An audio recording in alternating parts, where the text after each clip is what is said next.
second session of our course. We are going to talk about topological semantics of modal logic. In the last session, I talked about cryptic semantics of modal logic, and today I'm going to introduce topological semantics of modal logic. These are the main references that I'm using for this session. As we said yesterday, there are different semantics for modal logic: algebraic semantics, topological semantics, cryptic semantics, neighborhood semantics, and so on.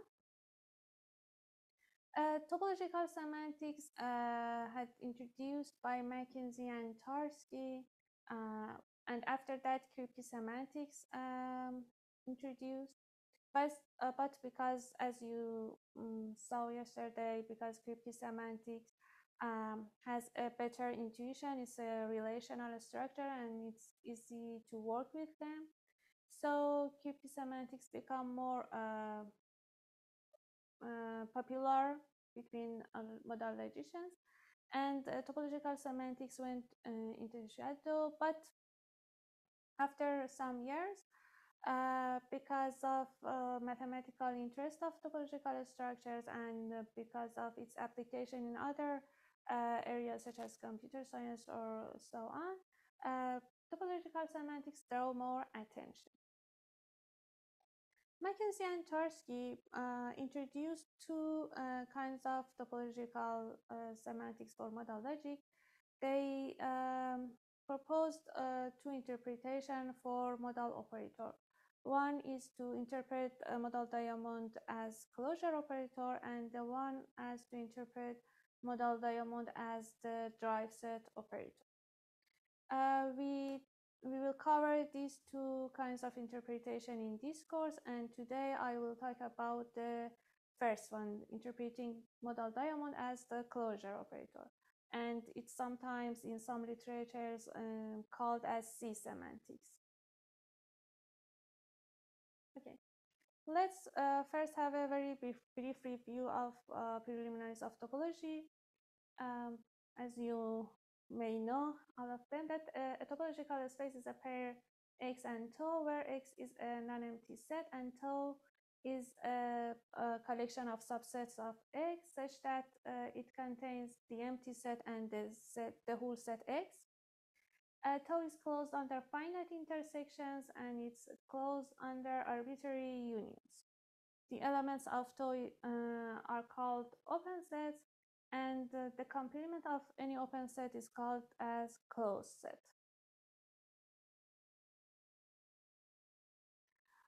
For any subset A of X, the interior of A, we show it by int of A, is the largest open set contained in A. In other words, interior of A is the union of all open sets which are subsets of A. The closure of A, which we denoted by CL of A, is the least closed set containing A.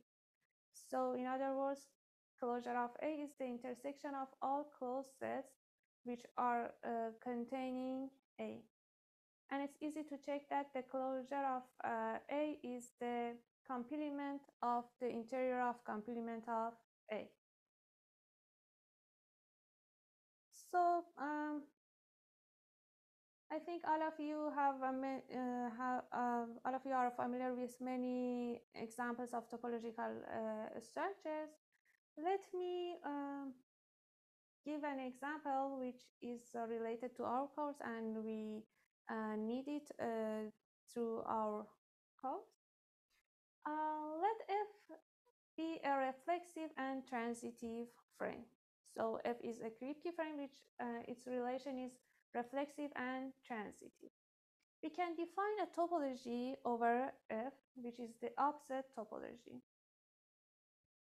By the offset topology, I mean that our topology containing any subset of X such that if X is in U and X is related to Y, then Y is in U. So for example, if I have a frame which is like this, and any other thing, and it's x1, x2, x3, x4. Then for any u as a subset of x, if x is in u and x is related to y, then y should be in u. So if, for example, x3 is in u, then we should have x4 is in u. Such sets are called offset set, and the topology generated by these sets is called the offset topology. This topology, I mean the x and 2 of R, if x and R is a reflexive transitive plane,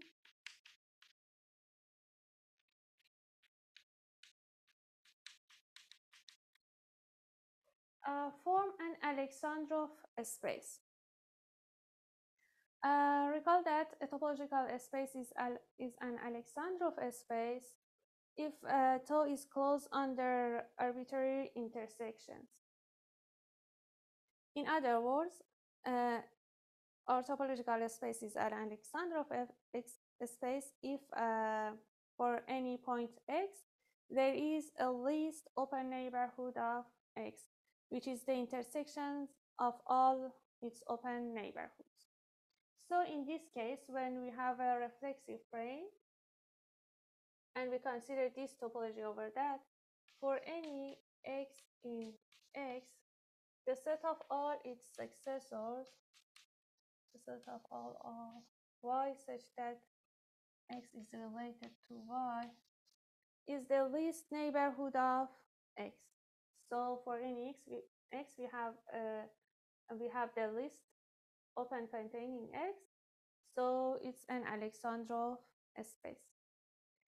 In this case, for any a as a subset of x, the closure of A is the set of all x such that there is some y in A, which we have x r y.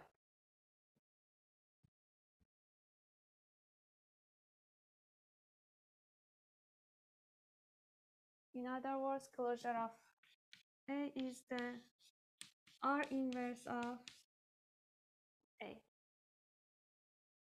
So the interior of A is the set of all x such that for any y, if x is related to y, then y is in A.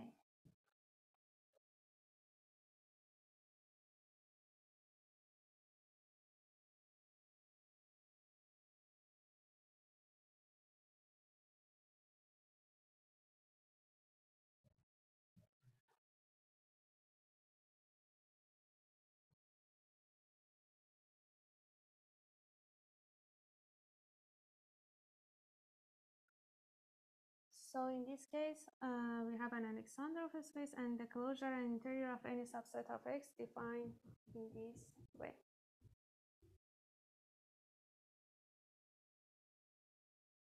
Conversely, for any given topological space x and 2, I can define an specialization order, which I denoted by R and R of tau, and it's defined as follows. I say that x is related to y if and only if x is in the closure of y. So given a topological space, define the relation over that in this way.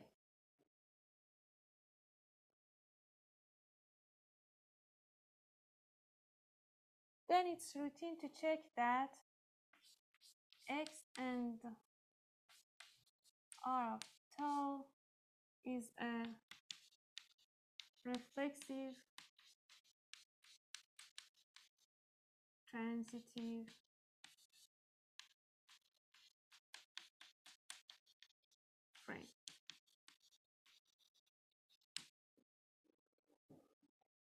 So given any topological space, I can define a relation over that which forms a reflexive and transitive frame. And on the other hand, given any reflexive and transitive frame, we can define a topology over that.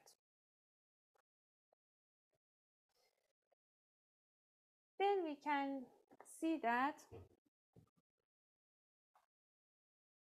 R is equal to R of tau of R, and that tau is equal to tau of R of tau if and only X is an Alexandrov space.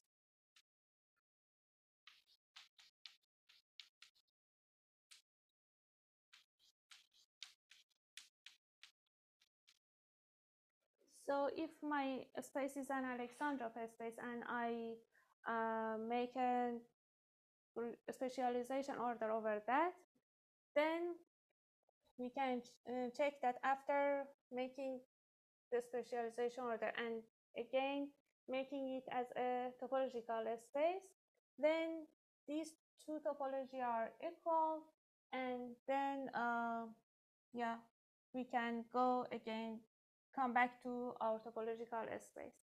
If our topological space is an Alexandrov space. So with this observation, we can see that there is a one-to-one correspondence between Alexandrov space and reflexive and transitive frames. So there is a one-to-one correspondence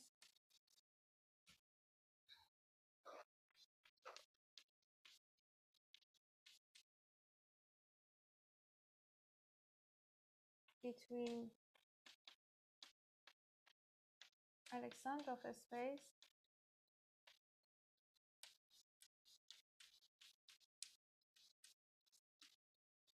and reflexive transitive frames.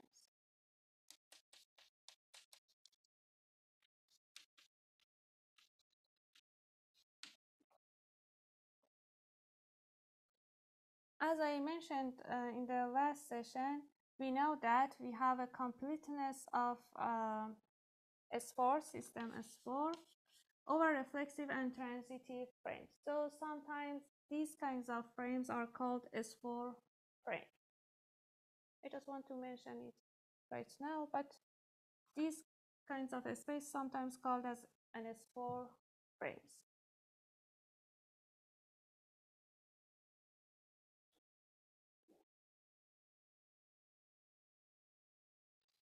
If you have any question during the course, you can write it in the chat box, and we have a break in between, and at the break you can ask your question at that time.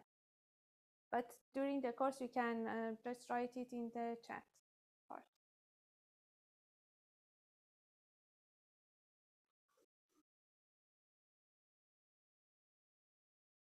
Okay. We call the satisfaction in the Kripke structures. We saw that, for example, if F is a Kripke frame and M is a model over that, then for any point W in F, we have that, for example, M and W satisfies diamond of phi if and only if there is some point V such that V is related to W and phi is true at V. And M and W satisfies parts of phi if and only for any V which is accessible from W, phi is true in V. Now let this set be the set of all W such that W satisfies phi. I mean M and W satisfies phi. So the set of all points where diamond of phi is true is equal to the set of R inverse of phi. Because for any point, diamond of phi is true at that if and only if there is some point where phi is true. There is some point in here, and this point is related to that. And also, pikes of phi is equal to the set of I can show that in this way because we know that it's the dual of diamond. X of x minus R inverse of x minus phi. If you compare these definitions with this one, you can see that the set that diamond of phi is true is equal to the closure of phi. And this one is equal to the interior of phi.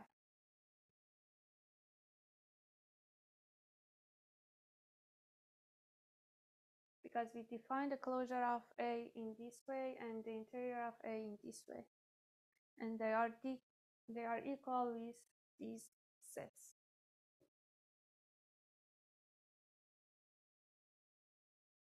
It's the idea that is used to define the satisfaction over topological structures.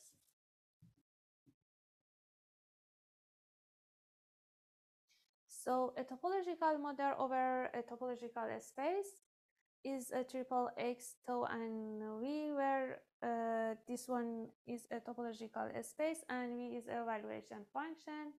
It's a function which assigns to each propositional variable a subset of X. Truth of modal formulas is defined inductively, like the one that we define for cube semantics. And we have these definitions for modal operators. If you want, I can review the definition of satisfaction again for those who weren't in the previous session. So we say that in X, P is true if and only if X is in V of P. In X, the negation of phi is true if and only if phi is not true in X. We said that phi or psi is true in X if and only if phi is true in X or psi is true in X. And for modal operator, we say that the amount of phi is true in X if and only if X is in closure of phi. Sometimes I use this notion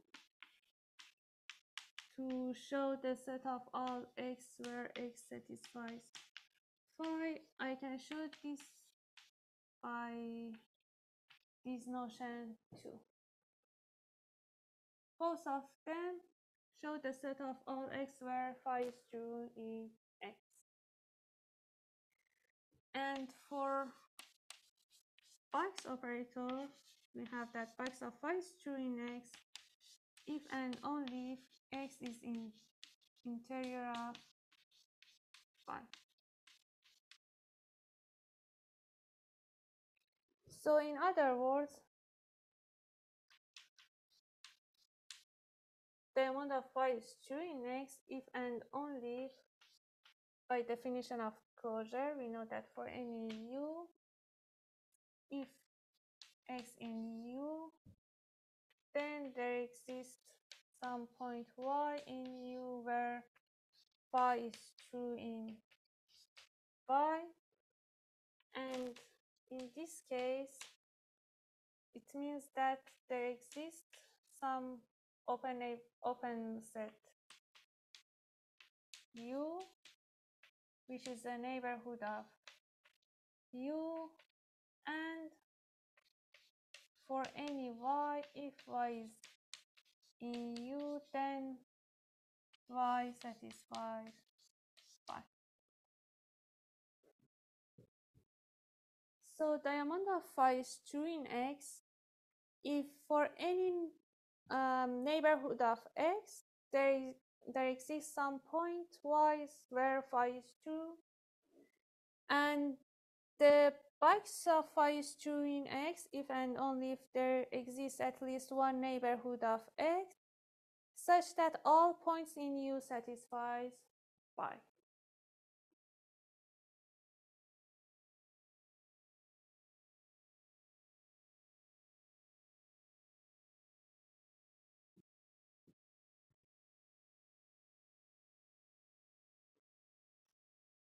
If the definition is not clear, please let me know.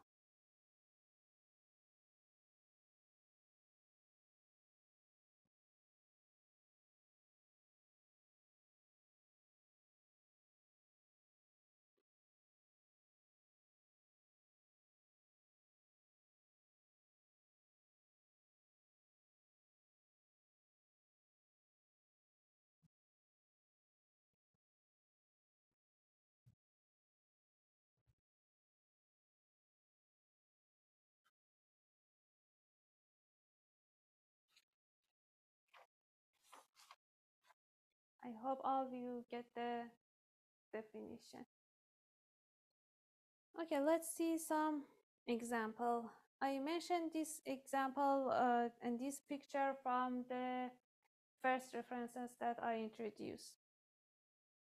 Suppose that we consider the space R2 with its standard topology considering the rectangle of interval. Consider the space R2 and consider the valuation V over that where V of P has a spoon shape. So the A in here shows the region that P is true in the space R2. Then try to guess what formula defines the shape P. If it's bigger, I think. As you see, we just have the interior of container of this spoon.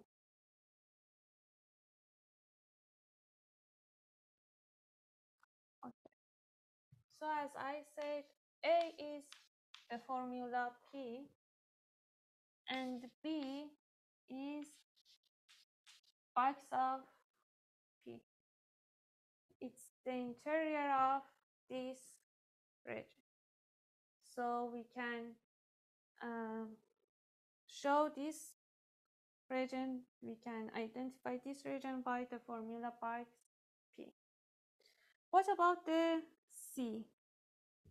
Try to guess the formula which show this shape to us.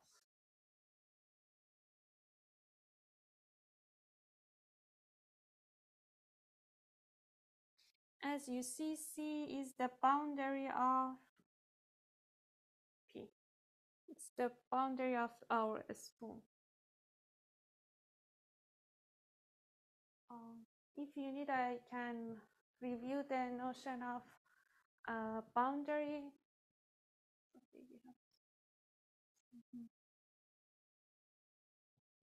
Let X and tau be a topological space.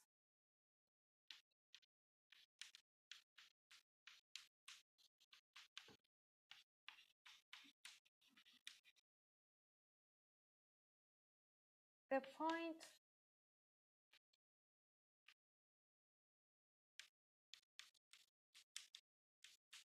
x in X is a boundary point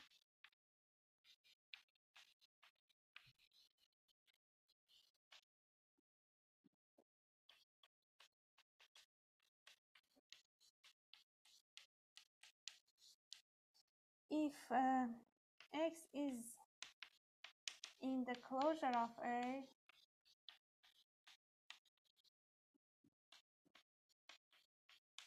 but not in its interior.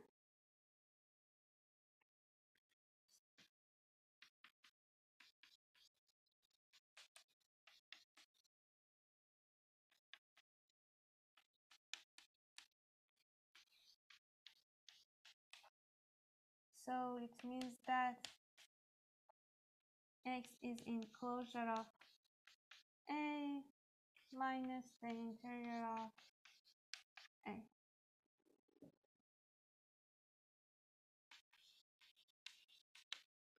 So with this definition, you can know, guess what's the formula for C? It's the region that contains all points were in the closure of A but not in the interior of A. So they are in the diamond of P and not in box of P.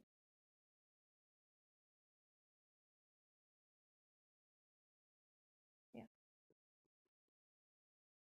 Can also show that by diamond of P and diamond of the negation of P. That's for box and diamond. We know that the box of phi is equal to the negation of the diamond of the negation of phi. So I can show this formula by these two.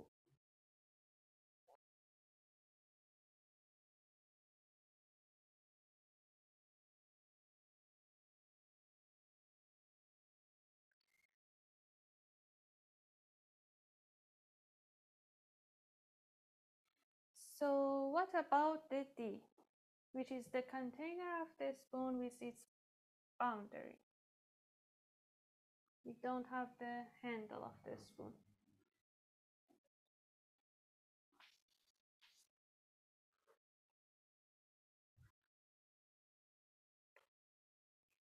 We show the interior bar by box of P and the boundary by this formula.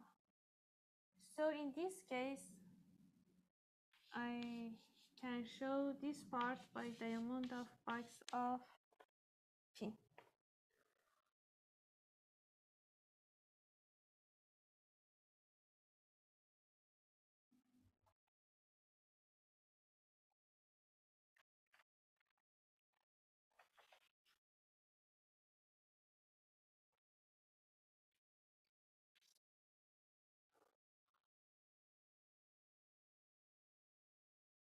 Okay,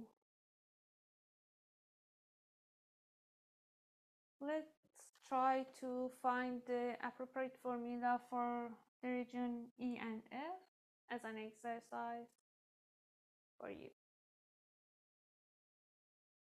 If you have any problem, we can discuss about them in the break.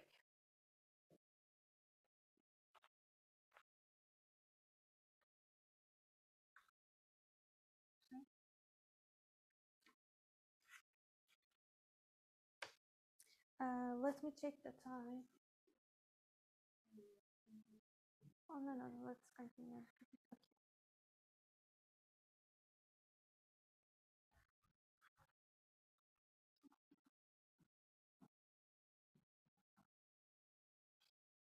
Okay. As we saw, for any reflexive and transitive frame, we can define a topological space over that.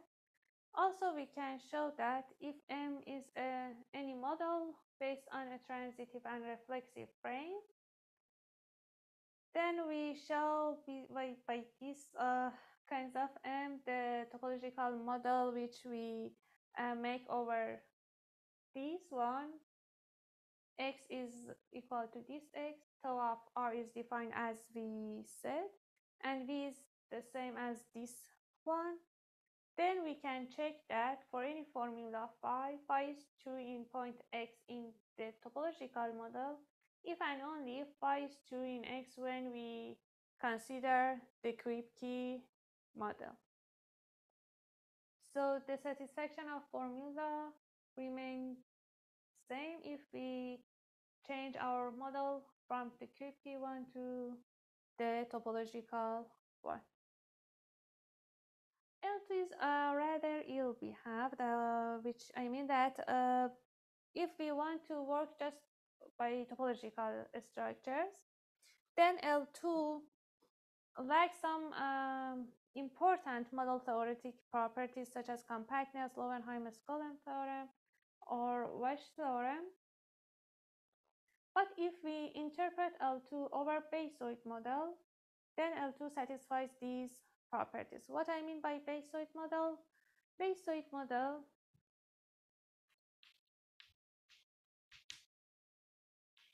a model X sigma and V is a basoid model if sigma is a base of a topology.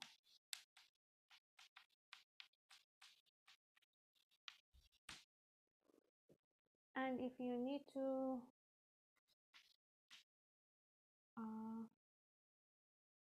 let's review the definition of base. Sigma is a subset of power set of X is a base if tau is in sigma, the union of sigma forms the whole set, and for any A and B in sigma, if X is in their intersections, then there is another subset C in sigma such that X is in C and C is a subset of A intersection with B.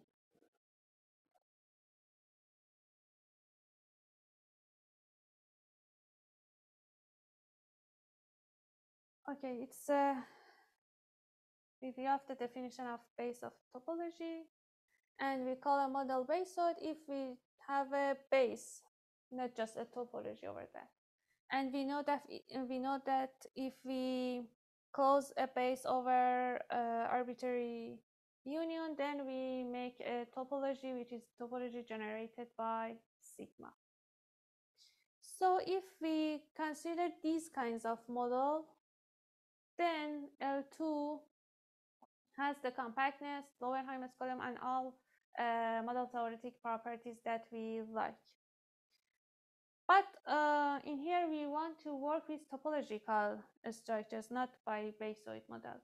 So we have to consider a fragment of L2, which is called as LT. The language of LT restricted the quantifiers over open variables. For example, for universal quantifier, we have these kinds of formula. For all u, if x is in u, then alpha, where alpha is positive in the open variable u. By positive, I mean that the number of free occurrences of u is even. And for existential quantifier, we have these kinds of formula in LT. There exists u such that x is in u and alpha, where alpha is a negative in the open variable u, which means that the free occurrences of u is under the odd number of negation. If we consider these kinds of formula and we restrict the use of quantifiers over open variables in this way, then by these kinds of formula we can see that these formulas cannot distinguish between a base-set model and a topological model. And this language satisfies most of the nice first-order properties that we want. So over LT, we have the properties that we are interested. Now we can define the standard translation. The standard translation of true is true again. The standard translation of any predicate P is the standard translation of any propositional variable P is the predicate P that we assign to it. The standard translation of the negation of Y is the negation of the standard translation of Y. The standard translation of disjunction is the disjunction of the standard translation of formulas. And the standard translation of diamond of Y is that for all U, if X is in U, then there exists Y such that Y is in U, then what is the Y of Y?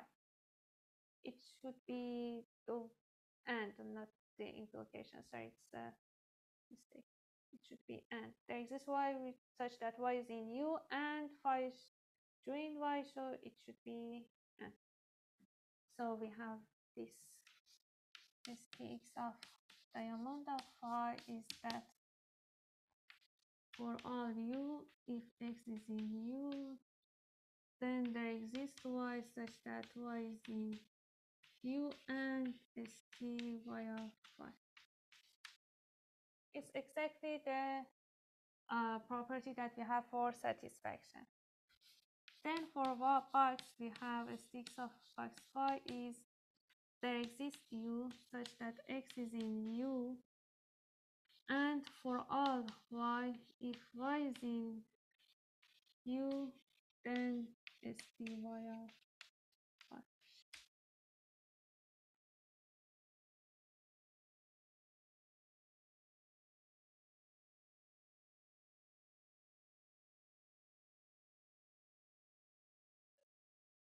In this way, we can define the standard translation of modal formulas to first order formulas.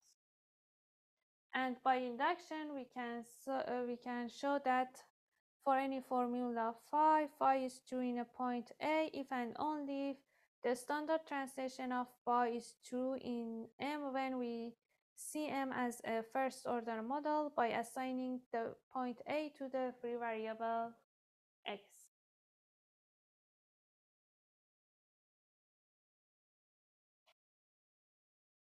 So again, in here we have that the modal logic is a fragment of first order logic. If we want to have a characterization, Van Bentham characterization theorem that we have for Kripke semantics, which says that modal logic is a fragment of first order logic that satisfies the bisimulation invariance property, we have to define the notion of bisimulation between topological spaces. So a bisimulation between two topological models M and M prime is a non-empty relation Z that satisfies this property. First of all, we have to be sure that 2 points that are related by Z satisfies the same propositional variables. So X is in V of P if and only if X prime is in V prime of P. The fourth condition in here is in this way. If X is in O and O is an open in tau, then there exists an open O prime in the model M prime such that O prime is a neighborhood of X prime. And for all Y prime in O prime, there is at least one Y in O such that Y is related to Y prime. maybe you can see it in this picture. For example, it's a space x and model m. It's a space x prime and model m prime. We have 2 points x and x prime, which are related by set, which is our by simulation, and x is in some open O is a neighborhood of x. Then we have to have another opening here for x prime, such that for any point in here y prime, there is some point y such that they are related by. It's a fourth condition. For the back condition, we have it's the converse of the fourth, which says that for any opening here, there should be an opening here, which for any point in here, there exists some point in here which are related to each other by set.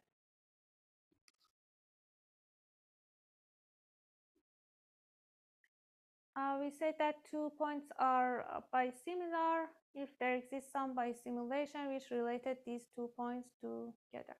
Bisimulation definition is used to show when 2 points in 2 different topological spaces have the same behavior from the modal logic point of view, which means that they satisfy the same set of modal formulas.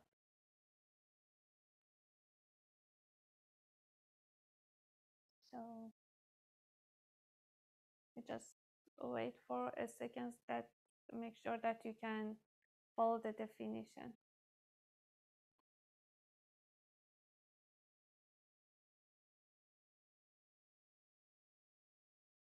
Okay. Again, we can show that by induction on the complexity of formula that modal formulas are invariant under topological bisimulation, which means that if this theorem says that if M and M prime are two topological models, X is in M and X prime is in M prime, and X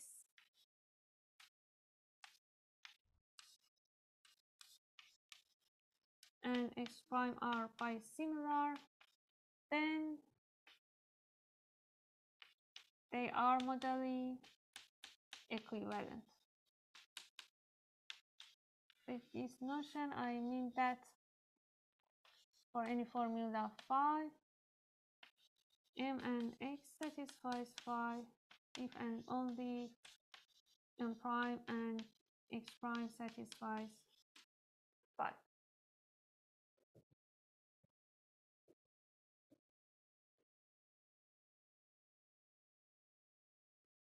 Also, there is a version of Pan-Bentham characterization theorem for topological semantics, which is proved by these ones, and it's mentioned in the second references that I introduced in the first, in the beginning of this session. It says that any LT formula alpha, which is invariant under topological bisimulation, is equivalent to the standard translation of a modal formula. So in here we have that LT formulas. We have that modal logic is a fragment of LT logic, LT language, the fragment which is invariant under topological bisimulation. So this notion, I mean the topology called bisimulation, is an important notion, and it can characterize our modal logic.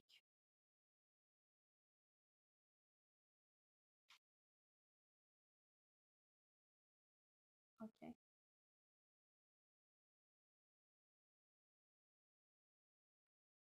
Is there any question?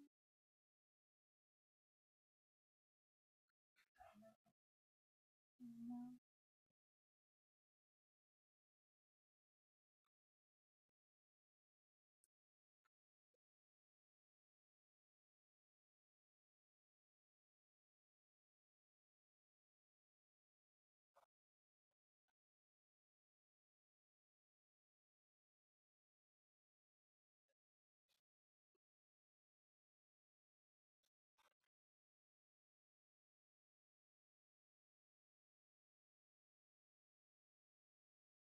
Okay, you can see that this back and forth condition in topological by simulation is equivalent to say that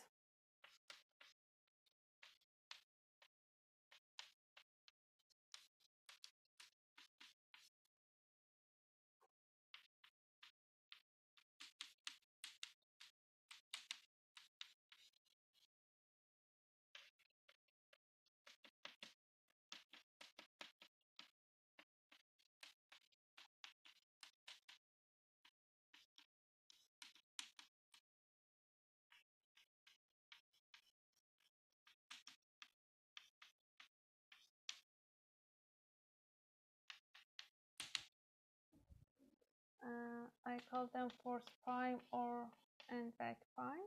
Force prime says that Z of O is in toe prime for any O is in toe, and the back prime says that the inverse of any O prime is in toe for all O prime in toe prime.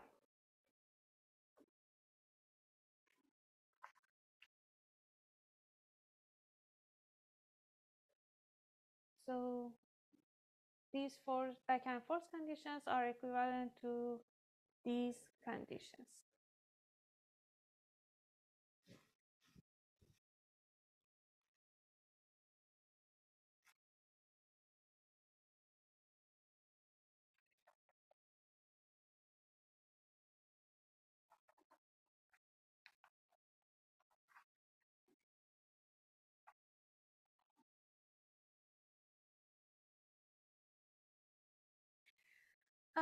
Now let's consider the notions of validity over spaces and the question of which classes of topological spaces can be defined by a modal formula. And also consider the question of finding a version of Goldblatt-Thomason theorem for topological semantics. As we saw in the last session, in c-semantics, we have a theorem which is proved by Goldblatt and Thomason, which says that characters when a class of cube-key frames is modally definable. And at there we use some construction over frames. Now we want to consider the analog of these constructions over topological spaces. The first one is the analog of disjoint union for cube-key structures, which is in here. We call it as a topological sum. The topological sum of a family of disjoint topological spaces is the space where X is the union of all Xi, and tau contains all subset of X, such that for any I, O intersect with Xi is into I. Then we can see that for any family of topological space, and for any formula phi, phi is valid on the topological space Xi if and only phi is valid in each of Xi. Again, by these kinds of proposition, we can characterize the classes of spaces which are not modally definable. For example, we can show that the class of connected topological spaces and the class of compact topological spaces are not modally definable. Recall that a topological space X is connected if X cannot be presented as the union of two disjoint open subsets. Or equivalently, it does not contain a proper non-empty subset that is both closed and open. Also, a topological space is compact if any open cover of the space contains a finite subcover. So how we can show that these properties are not modally definable.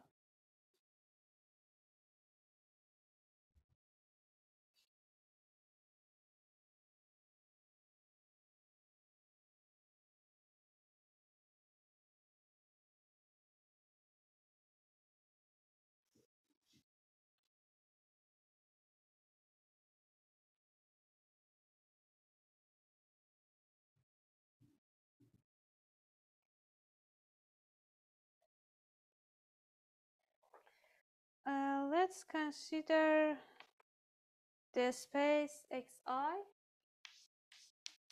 which is a singleton I with a trivial topology over that. The only topology that we can have in here is this topology.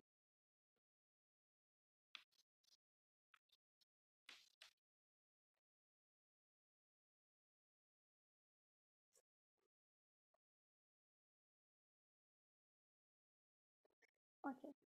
Any xi in this form is both connected and compact. But the disjoint union of xi, I over omega, is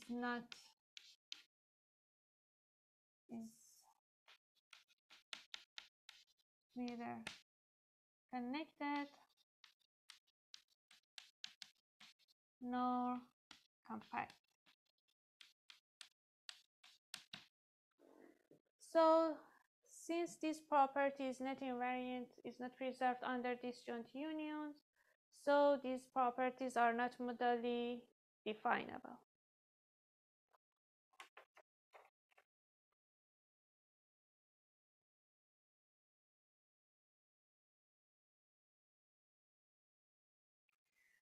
The other construction was generated subframe. In here, we have the open subspace as the analog of generated subframe. Consider that we have a topological space X and tau, and O is an open subset of X.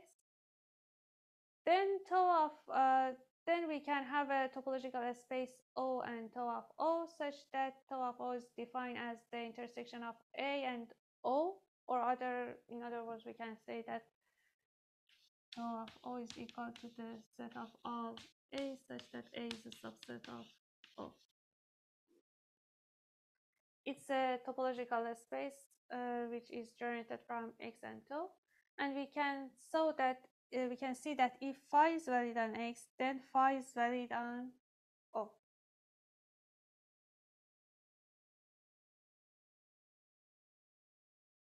Again, this proposition can be used to show that some properties are not modally definable.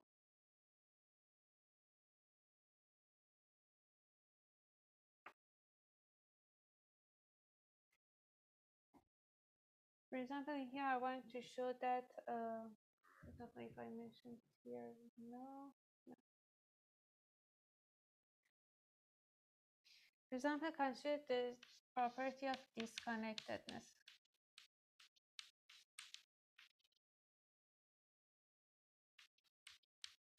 We call the space disconnected if it's not connected. To show that this property is not modally definable, consider the space that contains 2 points, for example, x1 and x2, and with discrete topology, I mean the topology that we have the empty set x1, x2, and x1 and x2.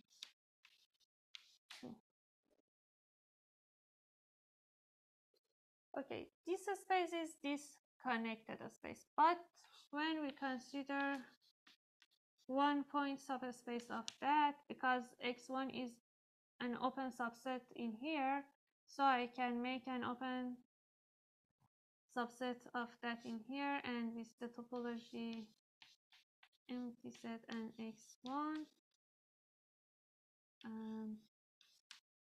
this space is connected, but this one is disconnected. So disconnectedness is not modally definable because it's not preserved under making open subspaces.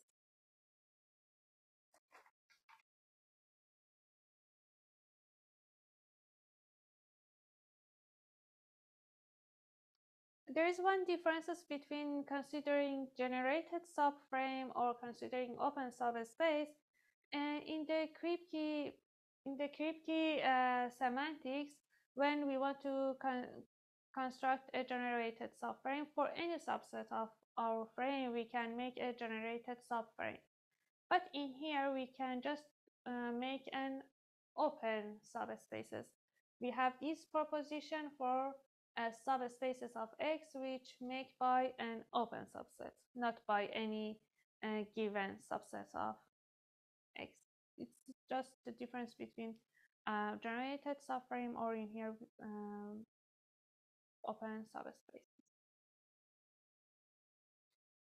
The other construction which is used in Kripke semantics was bounded morphism. We are going to give the analog definition of that. Given a function from x1 to x2 between two topological spaces, we call this function open if the image of any open set is open, and we call it continuous if the pre-image of any open set is open. And finally, we call f as an interior map if f is both open and continuous. Let x1 and x2 be topological spaces and f from x1 to x2 a surjective interior map. Then for all modal formula phi, we have that that phi is valid on x1. If phi is valid on x1, then phi is valid on x2. So again, by this proposition, we can see that we can show that some properties, some topological properties are not modally definable. Let's see the example that we want to show that T0, T1, T2 as some of the separation axioms are not modally definable.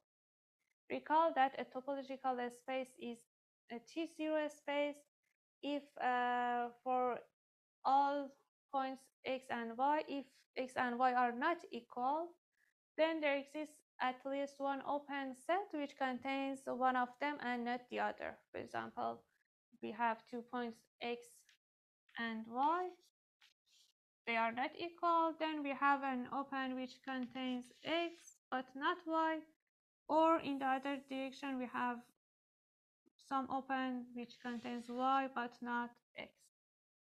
If for any point we have these properties, then we call the space T0, or we say that our space satisfies this separation axiom T0. A T1 space is a space that for any pair of non-equal points, there is an open which contains one of them. So the differences between T0 and T1 is that in T1, both of them can have an open which contains one of them and not the other. The other separation axiom is T2, which is also called as the Hausdorff axiom, which says that for any pair of non-equivalent, non-equal point, there are two disjoint open sets which contains one of them. So it can be considered as a T1 space, but if it wants to be a T2 space, these open sets should be disjoint. So for T2, for any point x and y, we have an open which contains x and not y, and one which contains y but not x, and these opens are disjoint. These are the separation axioms T0, T1, and T2. To show that these properties are not modally definable, consider the space R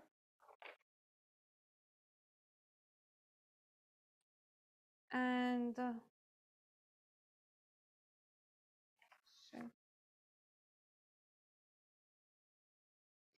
Yeah.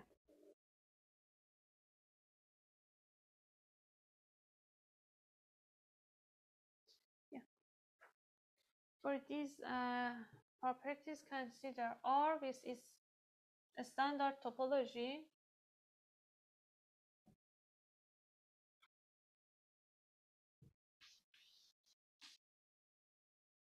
and also consider this space which contains 2 points, and its trivial topology which is contains just the empty set and 1 and 2. Now define f from R to 1 and 2 as follows. Let's f of R be equal to 1 if R is rational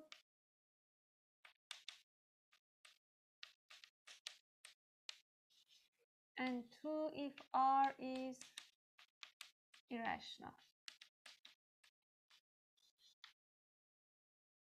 Then you can see that F is an interior surjective map, and yeah, all separation axioms are true in R but not in here. So these separation axioms are not modally definable.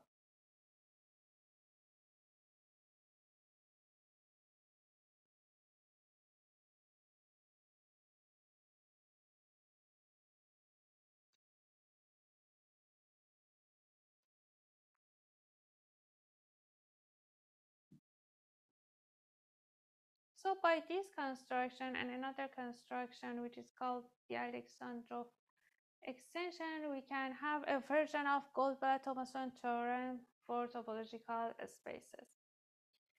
Given a class of topological spaces which is LT definable, then K is modally definable if and only if its closed undertaking bounded under open subspaces, interior images, topological sums, and it reflects Alexandrov extensions. Alexandrov extension is an analog of alter filter extensions for cube frames, which we couldn't define it in this course because of the time, and in here we can define it now, but with these properties we can have a version of Goldblatt-Thomason theorem and know when a given class of topological spaces is model definable or not.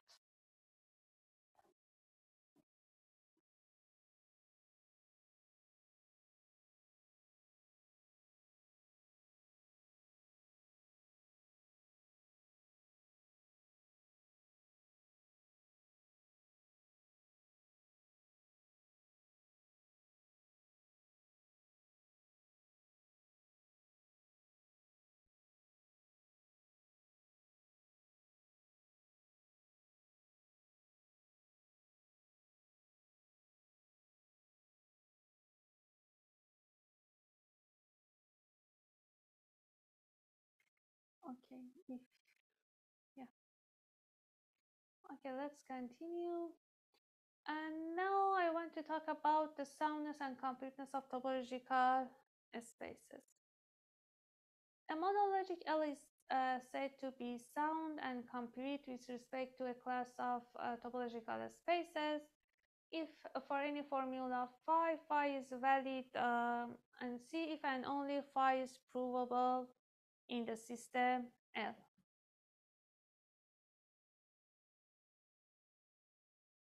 Soundness and completeness is a bridge between the syntax of a logic or proof theory part of a logic and the modal theoretical semantics part of a logic. If we have these theorems, we can see that these two parts are in good relation with each other, and they provide the same result.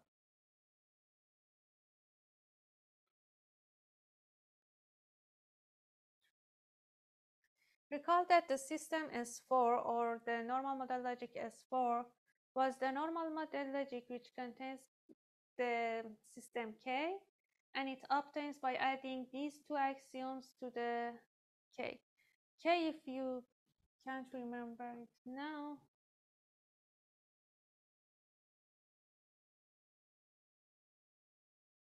the modal logic K is the one which add the axiom K, which says that box of P then psi, then box of P then box of psi, and also the necessitation rule which says that from phi you can conclude box of phi, to the axioms and rules of propositional logic. And if we add these two axioms to K, then we have the system S4. If you can remember, the first one characterized the class of reflexive frames, and the second one characterized the class of transitive frames.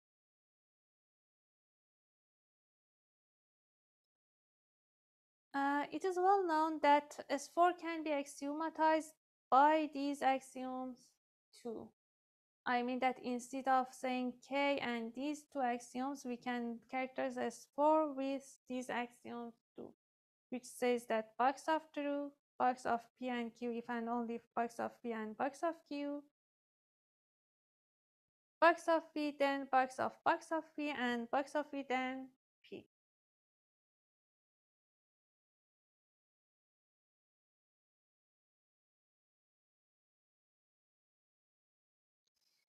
On the other hand, there is a proposition which says that for any topological space X and any subset of that, A and B as a subset of X, we have these properties with interior and closure operator. The interior of the whole set is X. Interior is distributed over intersection, which means that the interior of A and B is equal to intersection of interior of A and interior of B. The interior of A is a subset of A. The interior of A is equal to the interior of A. Also, we can show that since interior and closure are dual of each other, that the closure of the empty set is the empty.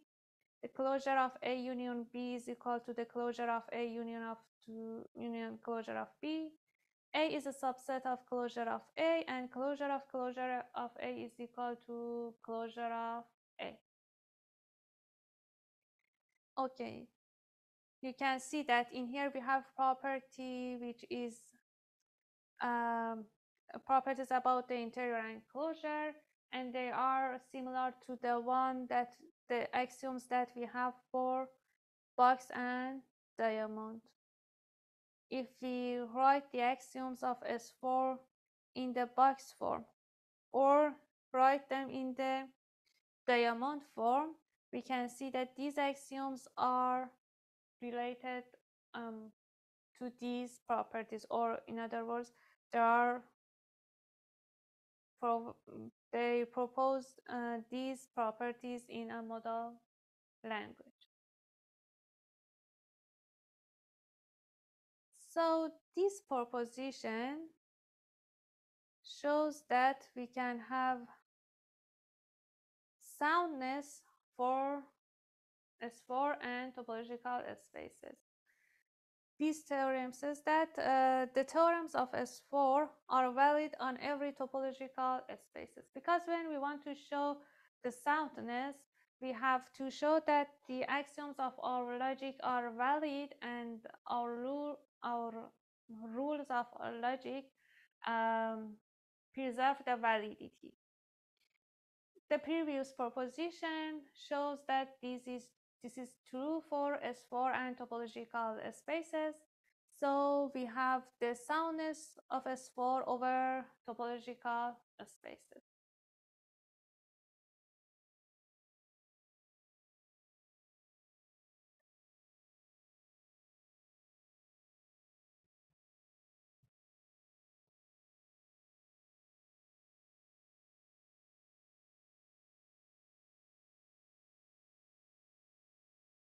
We also have a completeness. We can show that S4 is complete with respect to topological spaces. Completeness theorem is a kind of theorem that we can consider as constructing a model to show the completeness. For example, for c-semantics, the method is used which called the constructing the canonical model. They make a model which is based on the set of maximal consistent sets of formulas. But in here, for topological semantics, we can use some other methods to prove the completeness theorem. As I said, we want to use the results from c-semantics to prove some results in here. We saw one of them right now.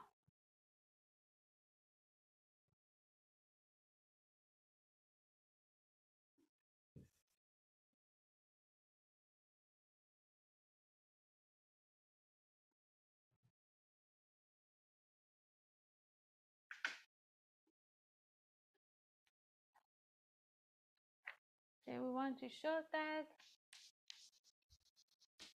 S4 is complete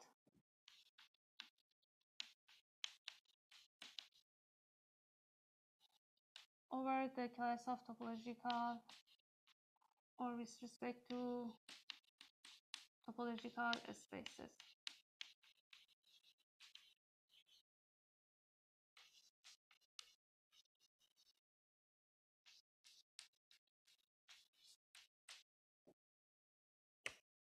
To prove that, assume that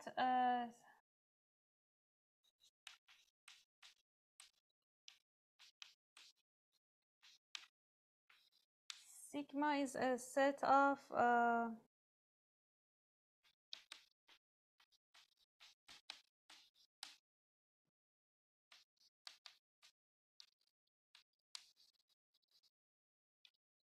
which is S4 consistent.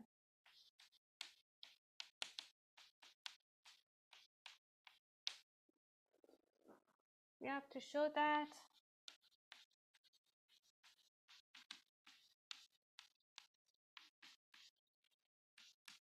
there is a model M, topological model M,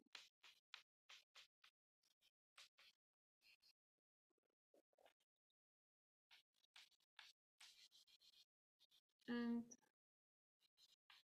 point X in M such that sigma is true in X. Okay. But by completeness of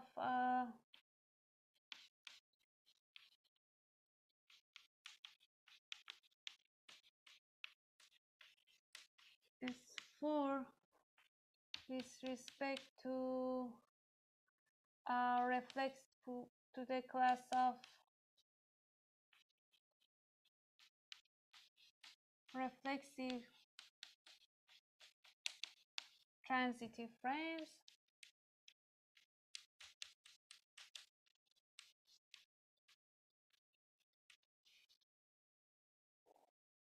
we know that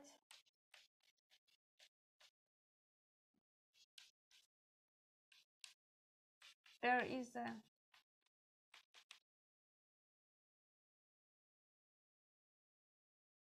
a model, there is a crypto model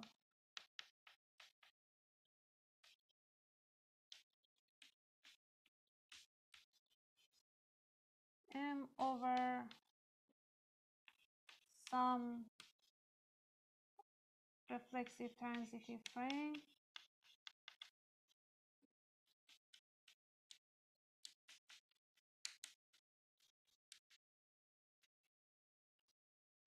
and some point X in M such that sigma is true in X.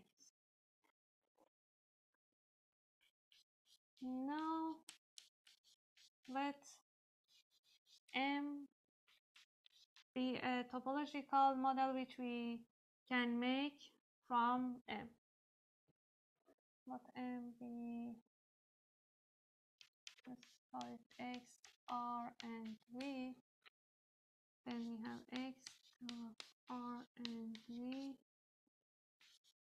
be in Alexandrov space.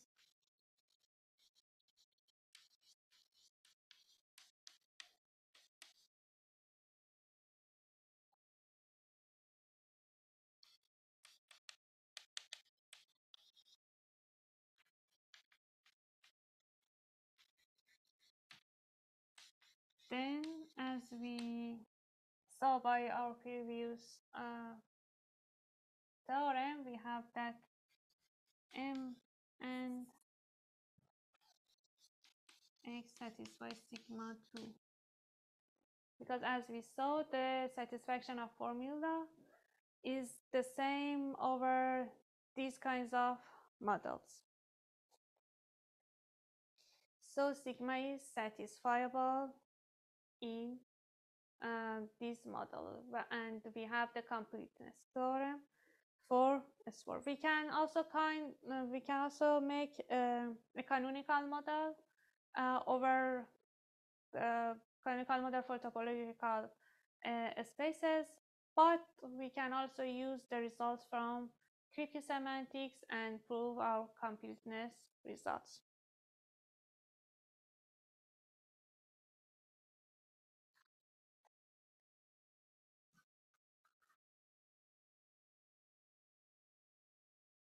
McKinsey and Tarski proved something more. They proved that S4 is complete with respect to all topological spaces. Also, S4 is complete with respect to any dense in itself metrizable space. And recall that a topological space X is dense in itself if X has no isolated point. And by the result, they can show that S4 is complete with respect to the real line, or S4 is complete with respect to the rational line. The original McKinsey-Tarski result has had an additional assumption that the space is separable, but later McKinsey and Braziova and Sikorsky proved this version of theorem and showed that the separation axiom is not needed. They used the axiom of choice. At that time, when they proved this theorem, the cryptosemantic was not introduced at that time, so they used the other methods for proving this. But after that, there are some other techniques from cryptosemantics that used to prove these results. I will give a brief proof, a sketch of proof of this theorem, at least tomorrow by the new techniques. I will talk about it tomorrow. Okay.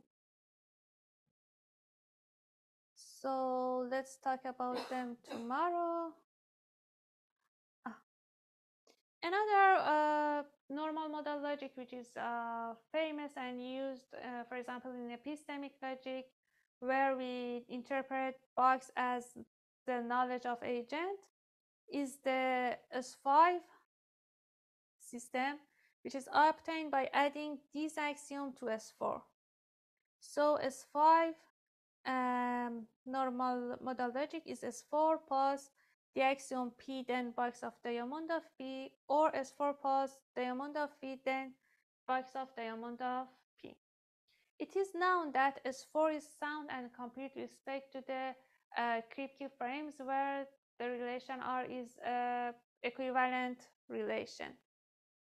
In here, we have that this axiom is valid in a topological space X if and only if the closure of A is a subset of the interior of closure of A, because diamond is interpreted as closure, box is as interior, so the closure of A should be a subset of the interior of closure of A.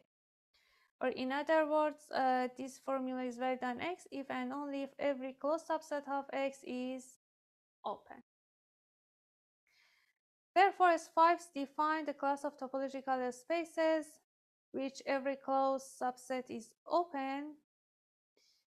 Also, S5s is, you can show that S5s is also complete with respect to these spaces. You can use the completeness of S5 with respect to c-semantics and showing these result in here.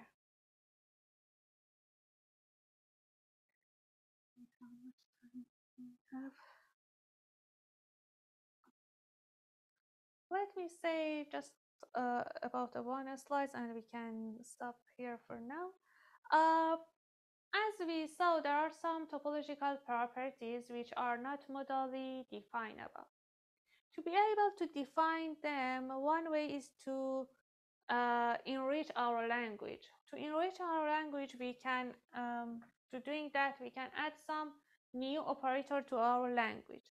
One of the famous one in modal logic is the global modality, which we show that by A.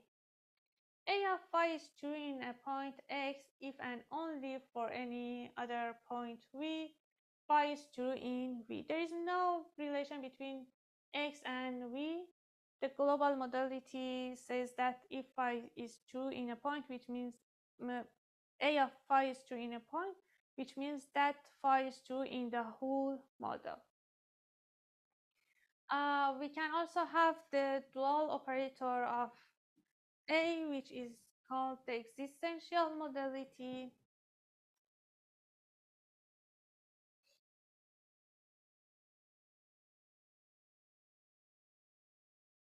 And we can define its satisfaction as this: M and X satisfied. There exists, we show it by E.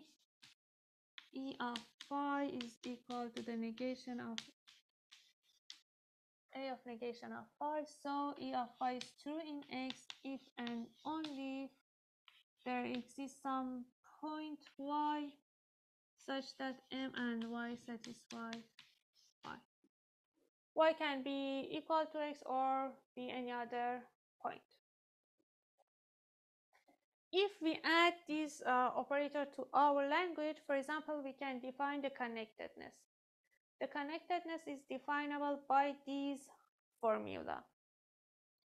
If you are interested in that and you want to see more examples or other operator that we can add to our language, some other extensions of modal logic, which makes some other properties definable, you can see these references for more information about this area. So I think we can stop here for this session.